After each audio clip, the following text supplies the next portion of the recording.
Hello, everybody. Welcome to the 9 a.m. club, which is kicking off today at 9:05. I was just trying to go live directly on Facebook. Hi, Instagram people. But Facebook have changed how they do their live streams, and it was really confusing and hard, and I couldn't do it. So I had to do this alternative method. Anyway, welcome to Friday. Today we are going to get through another day with taking care of our mental health, taking care of our sobriety just for today, because we are in a crisis situation. It's very difficult for a lot of people, and we have to keep things in the day.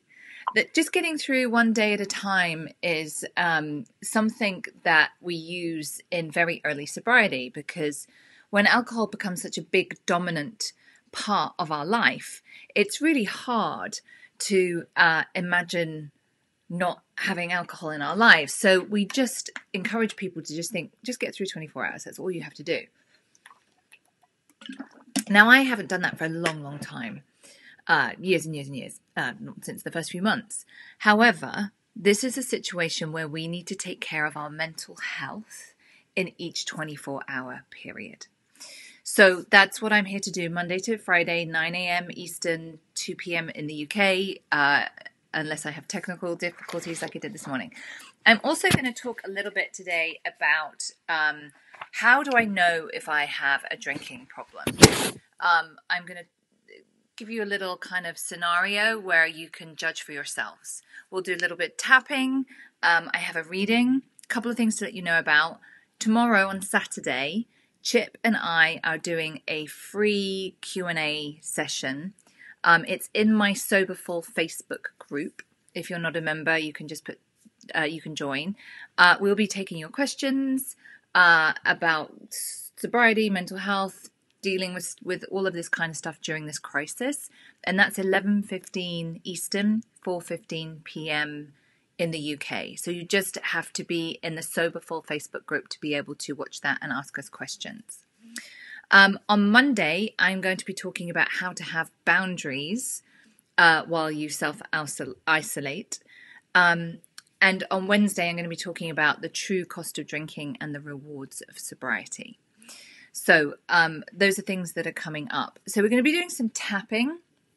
Please make sure you have used hand sanitizer, or you have washed your hands, because we will be touching our faces. So let's do a round of tapping, the COVID-19 new tapping protocol. So tap along with me. This is going to release a lot of the negative energy that's probably been building up in your central nervous system. So side of the hand. What we're doing is tapping on acupressure points along the central nervous system. Top of the head. On the chest, underneath your arms, wrists, other side, fingers. Take a deep breath and check in with your bodies. Let me know how you are feeling and what you need to tap on today. Let me just check on Instagram here. Okay, yeah, just feel free to put your comments in if you want to tap on anything specific. We'll do another round of tapping, and this time it's going to be on the face, so make sure your hands are washed and clean, and just to reduce our anxiety and stress and boredom and worry. So tap along with me and repeat what I say. Even though I'm bored of this, I'm frustrated. How long is it going to go on for? When will life get back to normal? That's just how I'm feeling right now. Even though I'm bored of this, I'm frustrated. How long will this go on for? When will life go back to normal? That's just how I feel right now. Bored. Frustrated. Normal. Sick of this. Bored. Frustrated. Sick of this. board. Take a deep breath and pay attention to what's going on in your body. We will do some tapping on anger shortly. So I want to talk a little bit, because I get asked this question a lot from people, is how do I know if I actually do have an alcohol problem? So this is how you know. People who don't have a problem with alcohol think about alcohol in the same way that I would think about sandwiches. So I might think today, oh, I'll have a sandwich for lunch. That'll be nice. And I'll make myself a sandwich. Or maybe I'll order it out and I'll eat my sandwich and I'll enjoy it. And that'll be that. Tomorrow I might think, I fancy some soup tomorrow. I'll have some soup tomorrow for my lunch. And the next day I might have a salad. I might be at a party, obviously not right during this period of time, but at some point in my life I might be at a party and a plate of sandwiches go by. I think, oh, I'll have a couple of those. That'll be nice. I have my sandwiches and then the plate goes around again. I think, no, I'm good, thanks. That's literally as much thought as I give sandwiches. Alcohol. When we have a problem with alcohol, this is how we know it's a problem. It rents space in our head. We think about drinking. We think about not drinking. We drink and we recover from drinking. And that takes up a certain amount of bandwidth. So we all have like bandwidth. This is like headspace.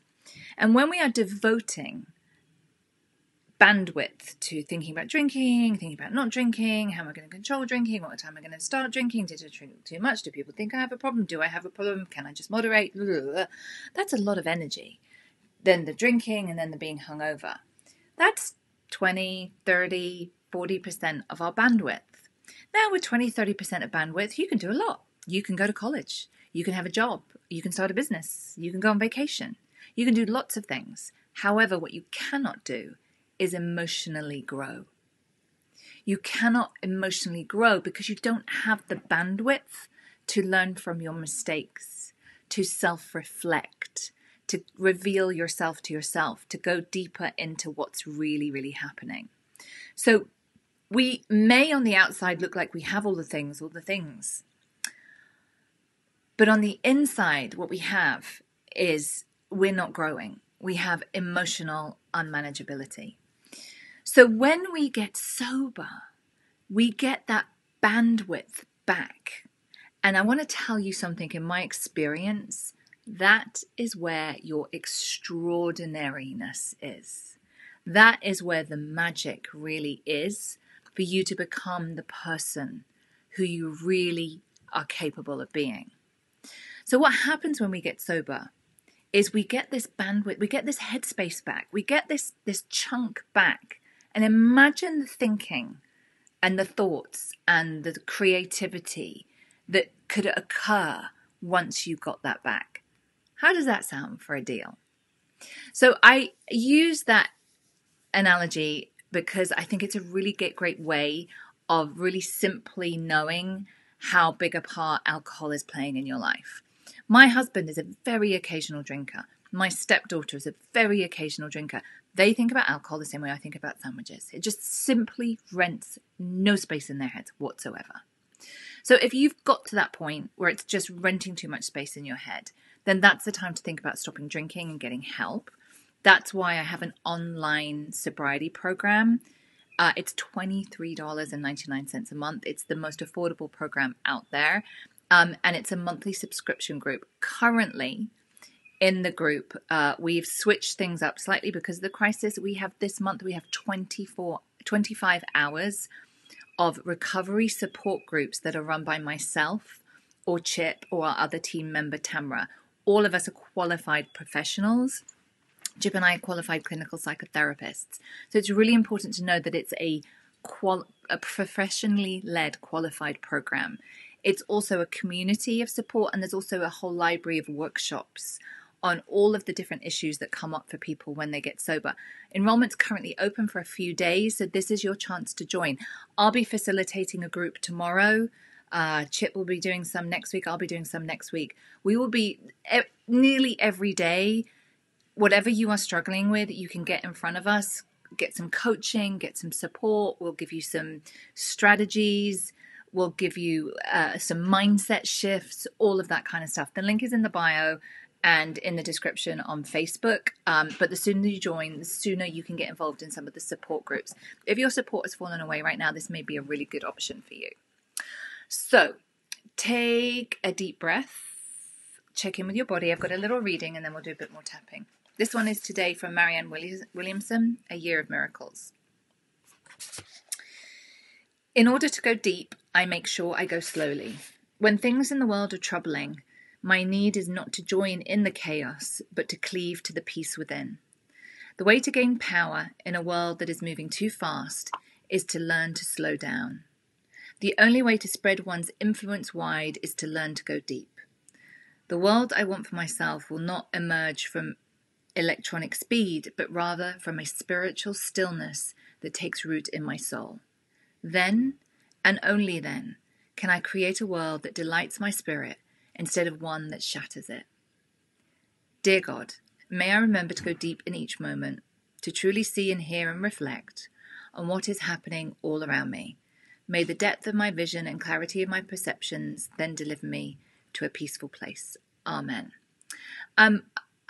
Just regarding that little prayer, whoever is your God or your spirit or your universal energy, and if you are an atheist, this is just a nice little poem to say out loud. That's all. I hope you found that helpful. Okay, let's do a little bit more tapping. I think I'm going to sneeze. Hold on. No, it's gone. Okay. Let's do a little bit of tapping on anger and anxiety.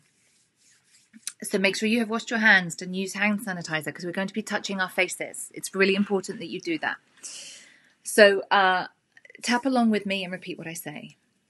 Even though I'm really angry right now, I'm angry about what's happening. I'm angry and scared about how this is affecting other people. I'm angry that our lives have been disrupted. I'm just angry. That's just how I feel right now. Even though I'm really angry right now, I'm angry at what is happening. I'm angry and scared about how this is affecting other people.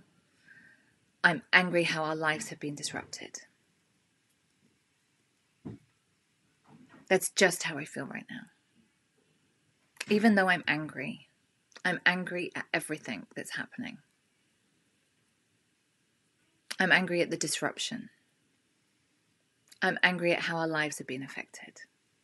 That's just how I feel right now. Angry. Angry. Angry. Angry. Angry. Angry. Angry. Angry. Take a deep breath.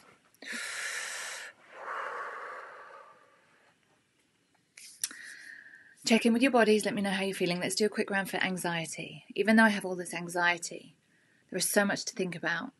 So much is out of my control. And I can get really scared. Right here and now I'm safe. Even though I have all this anxiety, there's so much to think about. So much is out of my control. And I'm scared. Right here and now I'm safe. Anxiety. Anxiety. Anxiety, anxiety, anxiety, anxiety, anxiety, anxiety. Take a deep breath.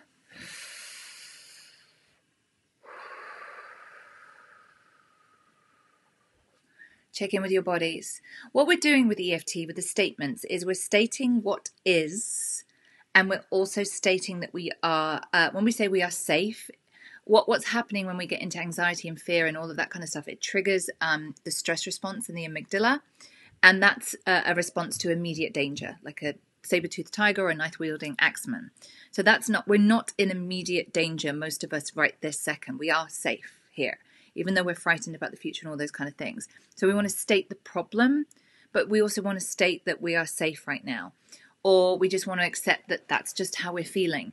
EFT is about very much accepting what is happening right now. It doesn't mean that we have to like it or love it or we condone it. It just means we can't start on the solution till we've accepted what the problem is right now. Join me on Saturday for my Q&A session on the Sober4 Facebook group with Chip at 11:15, and I'll see you on Monday. Bye.